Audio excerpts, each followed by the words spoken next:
कारची दुचाकीला धडक, वृद्धाचा मृत्यू.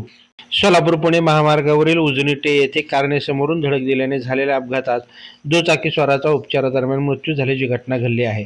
हा अपघात आज दुपारी 12च्या सुमारास झाला आहे.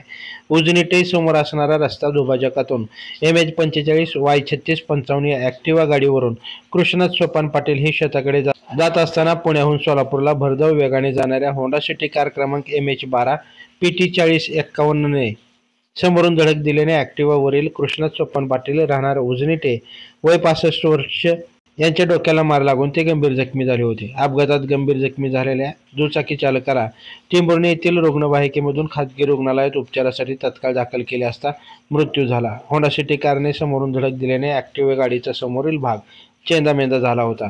अपघाताची माहिती मिळताच वरवडे टोलनाका गस्ती पथक, रुग्णवाहिका पथक, मोडणीम महामार्ग पोलीस मदत केंद्राचे प्रभारी अधिकारी बालाजी साळुंकेसह कर्मचारी दाखल झाले होते. तर या अपघाताची माहिती टेंभुर्णी अपघात विभागाला गस्ती पथकाचे संतोष खडके यांनी दिली आहे. लाईव्ह महाराष्ट्र झोन न्यूजच्या यूट्यूब चॅनलला सबस्क्राईब करा, तसेच आमच्या फेसबुक पेजलाही फॉलो करा.